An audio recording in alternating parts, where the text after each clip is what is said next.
పాత బస్తీ మెట్రోకి అంకురార్పణ జరగబోతా ఉంది. ముఖ్యమంత్రి రేవంత్ రెడ్డి చేతుల మీదుగా ఇవాళ శంకుస్థాపన కార్యక్రమాన్ని జరుపుకోబోతా ఉన్నారు. సో మొత్తానికి పాత బస్తీలో మెట్రో రైలు కూత వినిపించే రోజులు దగ్గరలోనే ఉన్నట్టుగా తెలుస్తూ ఉంది. ఇదొక అంశం. అయితే కాంగ్రెస్ పార్టీ అభ్యర్థుల ఖరారు కోసం ఢిల్లీలో సుదీర్ఘంగా చర్చిస్తూ ఉంది. పార్లమెంట్ ఎన్నికల్లో లోక్సభ అభ్యర్థుల ఎంపిక కోసం సెంట్రల్ ఎలక్షన్ కమిటీ నిన్న భేటీ అయింది. ఈ భేటీలో సోనియా గాంధీతో పాటు మల్లికార్జున ఖర్గే, ఆ తర్వాత మిగతా వాళ్ళంతా రేవంత్ రెడ్డి గారు, అలాగే బట్టి ఉత్తమ్ గారు, ఆ తర్వాత వీళ్ళందరూ కూడా నిన్న మీటింగ్లో పాల్గొన్నారు. కేసీ వేణుగోపాల్తో సహా చాలామంది. అయితే దాదాపుగా ఒక 60 నుంచి 70 సీట్లను ప్రకటించే అవకాశం ఉన్నట్టుగా తెలుస్తూ ఉంది. తెలంగాణ రాష్ట్రం నుంచి 8 నుంచి 9 మంది పేర్లను ప్రకటించే అవకాశం కనిపిస్తూ ఉంది.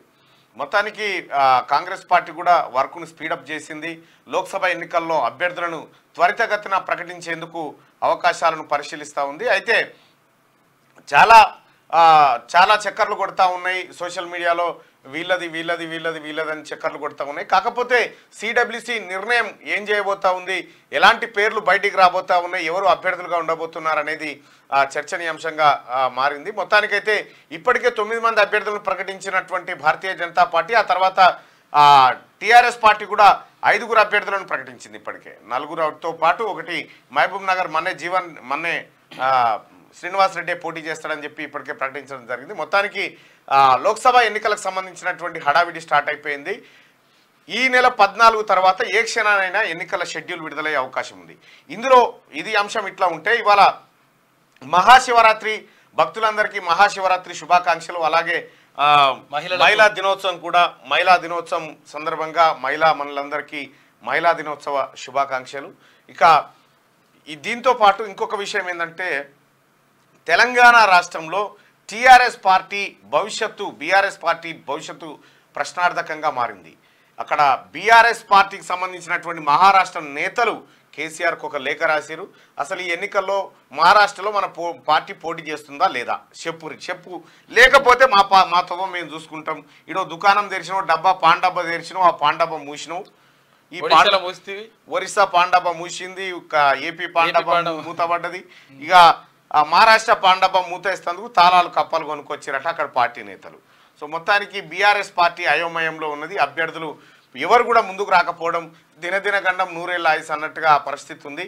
మరికొద్ది రోజుల్లోనే ఈ 12 లేదా 13 తారీఖు వరకల్లా ఓ 12 మంది ఎవరు బీఆర్ఎస్ ఎమ్మెల్యేలు మా పిల్లగాడు అనిపించుకొని పోతారట, కాంగ్రెస్ పార్టీకి వచ్చి ఖాయం చేసుకొని పోతారట. ఇక మల్లారెడ్డి మాత్రం నేను కాంగ్రెస్ పార్టీకి వస్తా అనేటువంటి అంశం ఏదో తెరపైకి వస్తా ఉన్నట్టుగా తెలుస్తూ ఉంది. మల్లారెడ్డి గారికి ఒకసారి ఫోన్ చేద్దాం. ఎందుకంటే మల్లారెడ్డి గారు ఏదో కాంగ్రెస్ పార్టీ మీద చాలా ప్రేమ కనబరుస్తున్నట్టుగా ఆయన ద్వారా తెలుస్తూ ఉంది.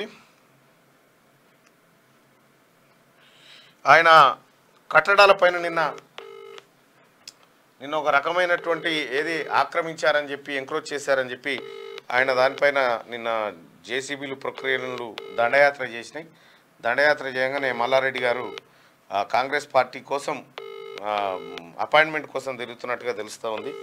మల్లారెడ్డి గారు ఫోన్ ఎత్తారా, మరి ఎత్తినా కూడా కాంగ్రెస్ పార్టీకి వస్తా అని చెప్తారా? వాళ్ళ కొడుకు అయితే చెప్పిండు, ఒక పొద్దు కూడా ఉన్నాడేమో, ఇడిచి ఉండొచ్చు ఈ పార్టీకి. సాయంత్రం పెడతారా? ఓకే.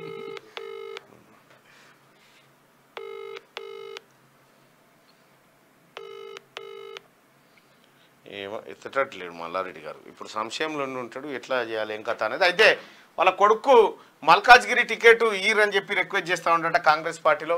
భారతీయ జనతా పార్టీలో బాగానే ట్రై చేశారు కానీ అది వర్కౌట్ కాలేదు. బీఆర్ఎస్ పార్టీ నుంచి పోటీ చేయమని చెప్తా ఉన్నా కూడా వట్టిదే పోటీ చేసినా దండగానే అని చెప్పి చెప్తూ ఉన్నారంటే మొత్తానికి మల్లారెడ్డి సంశయంలో ఉన్నట్టుగా కనిపిస్తూ ఉంది. మల్లారెడ్డి గారు మరి ఏం నిర్ణయం తీసుకోబోతున్నారో చూడాలి. మల్లారెడ్డి ఆ తర్వాత ఆయన కొడుకు ఇద్దరు కాంగ్రెస్ పార్టీలో చేరుతారు అన్నట్టుగా వార్తలు వస్తూ ఉన్నాయి. మార్నింగ్ న్యూస్లోకి వెళ్తే ఇవాళ అలాగే మన మాజీ ఎమ్మెల్యే బోధన్ మాజీ ఎమ్మెల్యే తుగ్రా ఎమ్మెల్యే ఉన్నాడు కదా, పారిపోయిండు. ఆయన జన్మదినం ఉండే మొన్న పారిపోయిన ఎమ్మెల్యే గారికి, మాజీ ఎమ్మెల్యే గారికి జన్మదిన శుభాకాంక్షలు తెలియజేస్తున్నాను.